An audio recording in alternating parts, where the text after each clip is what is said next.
à tous pour votre tirage spécial amour pour cette année 2024. On va regarder pour vous une carte par mois, voir ce qui va se passer dans votre vie sentimentale. Mettez un like à ma vidéo pour soutenir ma chaîne, abonnez-vous si vous êtes nouveau et pour réserver votre voyance par téléphone avec moi, cliquez tout simplement sur le lien sous la vidéo. En janvier, vous avez l'énergie de la bachelorette ici, ce qui est une excellente façon de débuter l'année car vous êtes prêt ou prête à donner naissance à plus d'abondance et d'amour dans votre vie.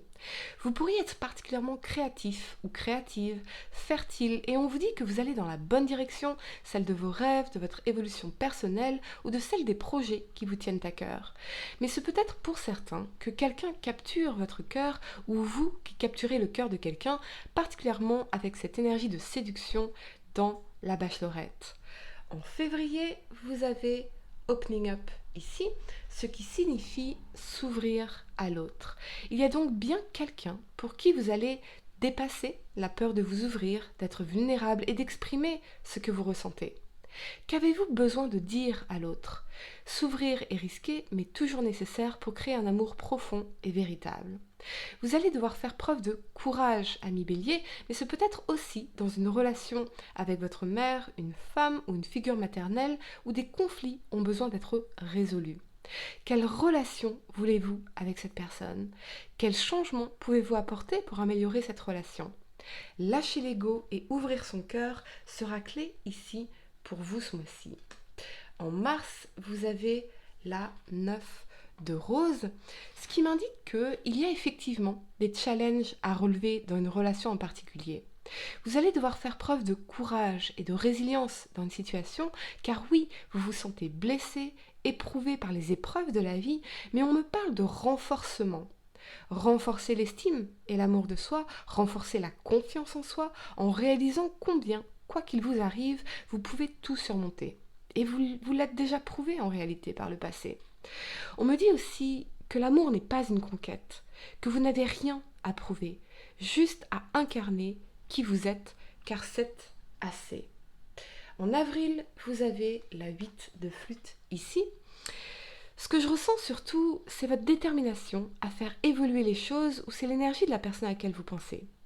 Quelqu'un ici pourrait s'éloigner, s'extraire d'une situation et va voir ailleurs si j'y suis. Il y a peut-être une décision difficile à prendre, mais ce n'est pas parce qu'une décision est difficile que ce n'est pas une bonne chose pour vous. Vous prenez conscience, ou quelqu'un prend conscience, que la situation ne vous convient plus, que vous n'êtes plus heureux ou heureuse, et que bien qu'il soit difficile de se lancer dans l'inconnu, il y a dans cet inconnu plus de possibilités de bonheur et d'épanouissement que dans cette situation présente. Mais ça, c'est quelque chose qui dure depuis un bon moment maintenant, et que vous aviez peut-être peur de lâcher, ou c'est l'énergie de la personne à laquelle vous pensez. En mai, vous avez ici donc le roi de rose, ami Bélier. Je vois que vous allez vous investir davantage dans votre carrière, dans vos projets, dans vos passions. Et on me dit redresser la barre, probablement d'un point de vue moral et en termes d'énergie, de vibration. J'entends cette décision. Donc vous êtes décidé à réussir quelque chose, un projet, une entreprise, une vision, car le roi de rose est visionnaire. C'est un leader. Il regarde droit devant lui avec l'assurance de son inspiration.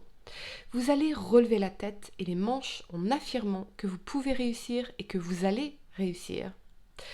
En juin, vous avez ici la reine de flûte et je vois une personne comme une amie, une thérapeute ou quelqu'un qui en tout cas va vous apporter un soutien émotionnel très important par la suite.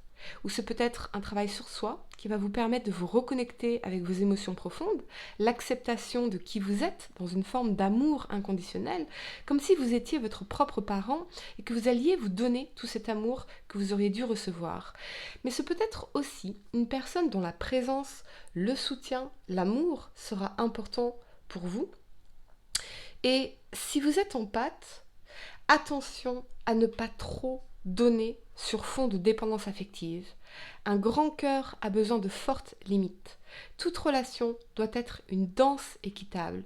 Je donne, tu donnes. Si l'on tombe amoureux en donnant, si je donne tout et trop, que se passe-t-il pour l'autre ? Que se passe-t-il en l'autre. Voyez ? En juillet, vous avez la 4 de rose. Vous allez célébrer quelque chose, la vie, l'amour, un accomplissement ou tout simplement le chemin parcouru.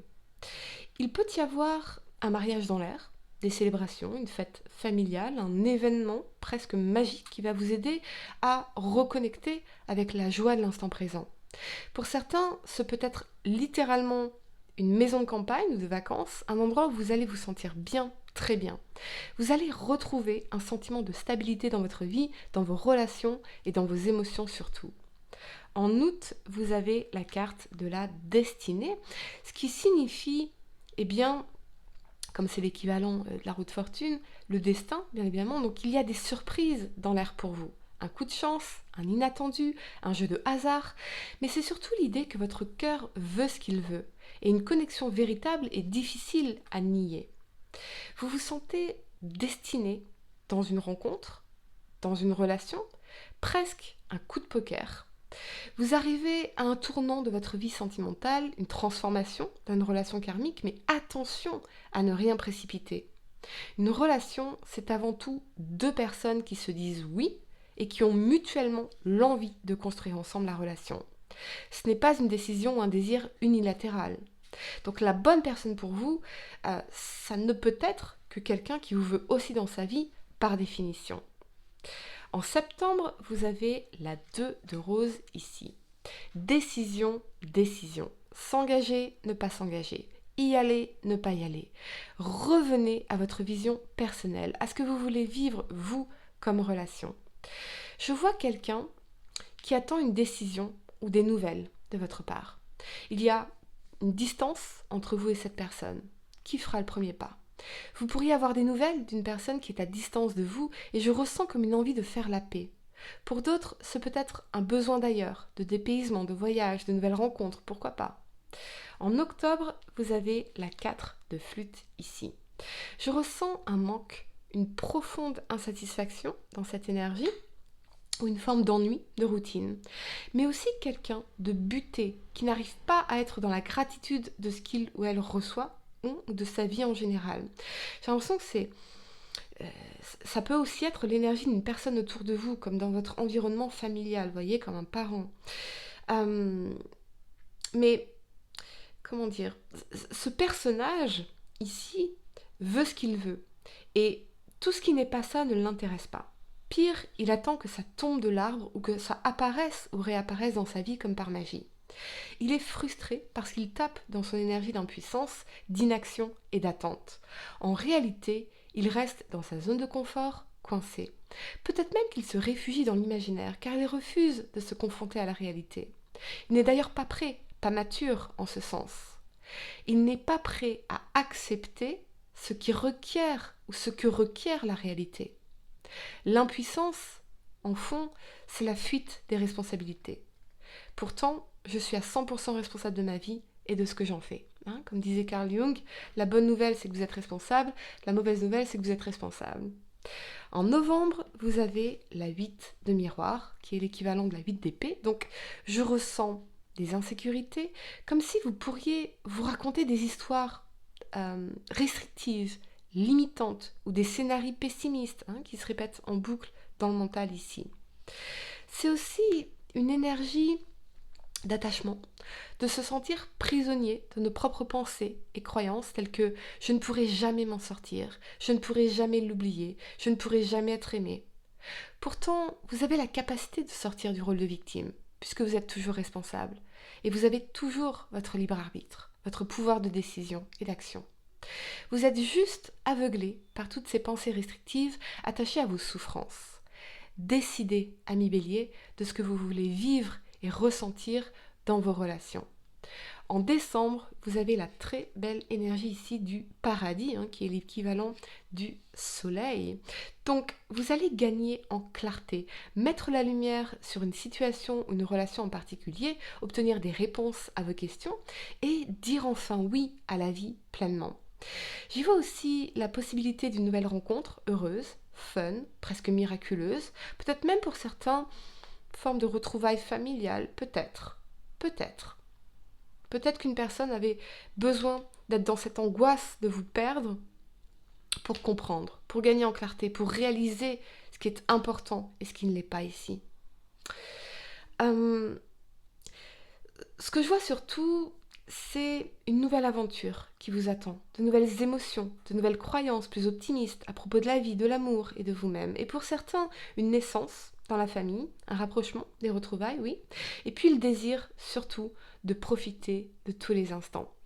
Voilà, amis béliers, j'espère que cette guidance vous a aidé. Mettez un like à ma vidéo, abonnez-vous si vous êtes nouveau, dites-moi en commentaire si ça résonne avec vous. Et pour réserver votre voyance par téléphone avec moi, cliquez tout simplement sur le lien sous la vidéo. Moi je vous dis à très bientôt pour de nouveaux tirages. Namasté.